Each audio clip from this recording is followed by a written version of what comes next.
Au milieu de l'année 2015, le gouvernement canadien s'est ouvert les yeux car il s'est retrouvé dos au mur. Son secteur de l'immigration faisait du surplace, avait accumulé un record massif dans le traitement de toute demande, que ce soit pour permis de travail, permis de visiteur ou permis même d'étudiant. Alors, pour pallier à ce problème, ils ont décidé de mettre en place un nouveau système fédéral d'immigration qui vise à aller recruter à l'étranger les travailleurs qualifiés pour venir combler les secteurs de l'économie qui jugent nécessaires à l'essor de l'économie canadienne. Ce système, ils l'ont appelé tout simplement l'entrée express. Hello! Bon retour avec ton gars Terence l'Afro-Investisseur avec une nouvelle vidéo pour la communauté afro. Les amis, le sujet de la vidéo d'aujourd'hui, c'est pour parler du système officiel mis en place par le gouvernement fédéral pour l'immigration depuis l'année 2015. C'est l'un des systèmes qui est le plus utilisé dans toutes les autres provinces canadiennes, mais méconnu de toute personne bien souvent qui souhaite immigrer dans la province francophone québécoise et plus précisément ici, je vais bien préciser, plus précisément méconnu de la communauté afro. Vous le confondez avec un autre système, donc je m'apprête à vous éclairer la lanterne. Mais avant d'aller un peu plus loin, s'il vous plaît, si c'est votre première fois sur la chaîne, s'il vous plaît, accordez-moi quelques minutes de vos précieux temps en passant en revue les nombreuses vidéos de la chaîne. Et si vous trouvez des vidéos que vous aimez, appuyez sur le pouce, abonnez-vous à la chaîne et activez la cloche de notification pour être avisé aussitôt qu'il y aura d'autres vidéos. Après tout, on partage ici des informations, des astuces, des conseils et beaucoup plus qui vont vous permettre de réaliser votre rêve de venir au Canada. Et si tu es déjà abonné à la chaîne et tu fais que revenir, s'il te plaît, n'oublie pas avant de quitter cette vidéo d'appuyer sur le pouce si tu as aimé la vidéo. Et plongeons dans le vif du sujet de cette vidéo. Alors, le système d'entrée express est un système d'immigration qu'il ne faut pas confondre avec les programmes d'immigration canadienne conventionnels. C'est deux choses complètement différentes.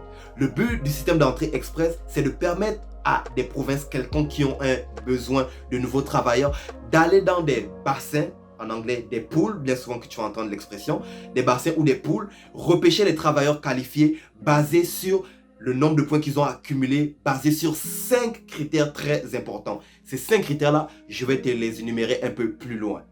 Sans l'accumulation d'un certain nombre de points, malheureusement, tu ne vas pas être éligible. Voilà pourquoi certaines personnes appellent le système d'entrée express la loterie ou un système de repêchage. C'est ça le nom autre que l'entrée express. Mais bien évidemment, le but de ce système-là, c'est de tout simplement te permettre l'autorisation de postuler automatiquement pour le sésame, le statut de résident permanent. Ce qui n'est pas possible quand tu passes par les programmes conventionnels d'immigration tels que le permis de travail lié, le permis de travail ouvert ou encore même le permis étudiant. Tu ne peux pas, tu dois avoir un laps de temps, un minimum de temps social canadien avant même de pouvoir juste envoyer ta demande. Ce qui est différent avec le système d'entrée express. Mais bon, quels sont les critères exactement sur lesquels se base le système d'entrée express pour faire ton nombre de points? Les voici. Alors, on va avoir ton âge, ton niveau d'études, ton niveau de langue, que ce soit langue anglophone ou langue francophone, ton expérience de travail à l'extérieur du sol canadien, ton expérience de travail sur le sol canadien. Voici les 5 critères sur lesquels se base l'entrée express pour calculer ces points. Mais, chacun de ces critères-là, quels sont les nombres de points qui sont requis? Les voici. Alors, le premier critère ici, c'est ton âge. Et ici, pour ton âge, si tu es dans la tranche d'âge de 20 à 29 ans, tu as droit au maximum de points dans cette catégorie-là, qui est tout simplement 100 points direct. Attention, ça ne veut pas dire que si tu as 30 ans et plus, tu ne peux pas utiliser le bassin d'entrée express. Non, ce n'est pas le cas. Ça veut tout juste dire que tu vas avoir directement dès le départ moins de points que si tu étais entre la tranche d'âge de 20 ans à 29 ans.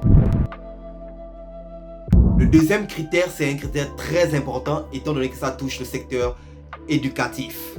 Ici, bien évidemment, on parle de ton niveau éducatif. Le système d'entrée express va se baser, le plus loin tu t'es rendu, le plus gros diplôme tu as obtenu, le plus de points tu vas avoir. Le plus bas tu as obtenu ton diplôme, le plus bas de points tu vas avoir. Pour mieux te l'expliquer, si tu as obtenu l'équivalent du BEPC, le diplôme d'études secondaires, tu obtiens ici 28 points. Mais dans le cas contraire où tu auras obtenu le plus gros degré, qui d'après moi c'est le doctorat, tu obtiens automatiquement 140 points. Mais attention, si vous avez obtenu vos diplômes à l'extérieur du sol canadien, n'oubliez pas que vous devez faire l'échange, l'équivalence de diplômes pour trouver exactement quel est le nombre de points adéquats vis-à-vis de votre diplôme. Je l'ai bien mentionné, le BEPC c'est l'équivalent du diplôme d'études secondaires. Il y a d'autres diplômes ici qui vont avoir l'équivalence, mais n'oubliez pas de faire l'équivalence au moment où vous allez appliquer pour l'entrée express. Alors, 140 points si tu as directement ton diplôme doctorat, 28 points si tu as le diplôme le plus bas. Et entre ces deux diplômes-là, tout ce qu'il y a entre diplômes, ça veut dire moins de points à peu près. Le troisième critère, c'est un critère très essentiel, étant donné que c'est un pivot majeur de la culture canadienne. C'est la langue. Et dans le secteur de l'entrée express, la langue ici, vous pouvez faire une accumulation de 150 points. Mais pour faire ces 150 points-là, vous devez passer des examens. Si vous parlez français, vous allez devoir passer le TEF, qui est le test d'évaluation de français, et le TCF, qui est le test de compréhension de français. Et si vous parlez anglais, vous allez devoir passer aussi l'équivalence. Le IELST, qui est qui est l'International English Language System Test. Et l'équivalence aussi de compréhension qui est la même chose. Tu comprends? Si vous êtes bilingue, vous allez devoir choisir entre l'un ou l'autre, dépendamment de où vous allez choisir d'immigrer. Mais bien évidemment, je vais faire une vidéo où je vais clarifier ce point-là parce que Québec, il y a une astérix ici. Bref, ici on parle de 150 points que vous pouvez faire comme accumulation dans cette catégorie-là. Les tests, ne pas les sauter, très important.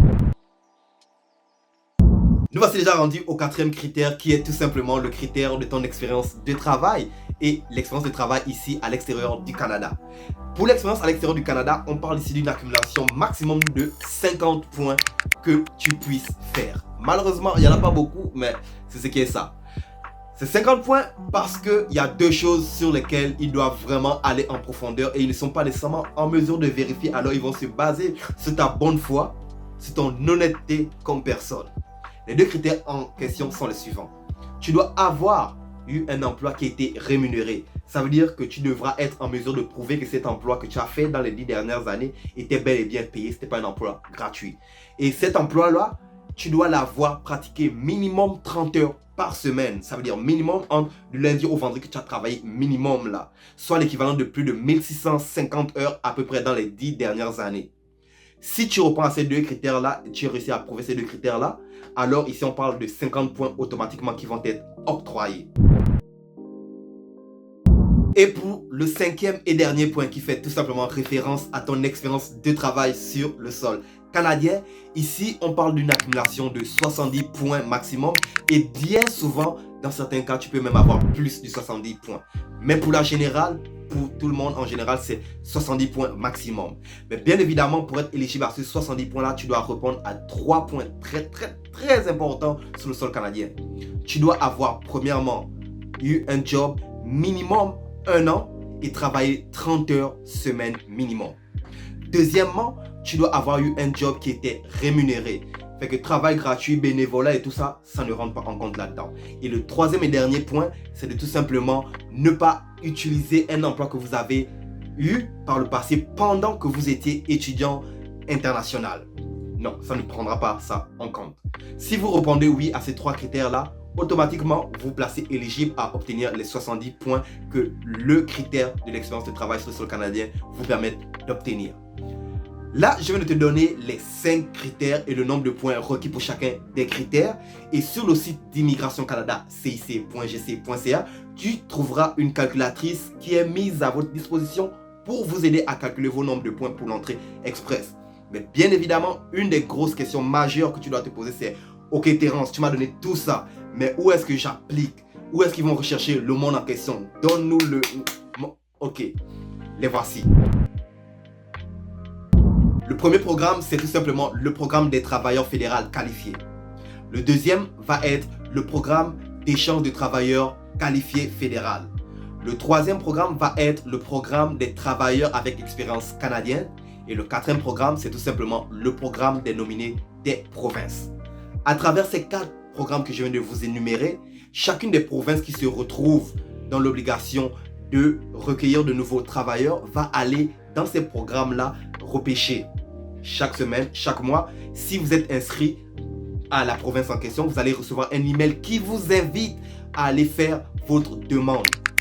Comme on dit, toute bonne chose a une fin. Nous voici rendus à la fin de cette vidéo. Si vous avez appris de nouvelles choses et vous avez aimé le contenu de cette vidéo, faites-le moi savoir en appuyant en masse sur le pouce, s'il vous plaît. Et très important, abonnez-vous à la chaîne et activez la cloche de notification pour qu'on puisse se retrouver dans la prochaine vidéo, toujours avec plus. Après tout, on va parler d'un sujet très important. Quel est l'opposé de l'entrée express qui vise la province québécoise? À la prochaine. C'est Andar Terence.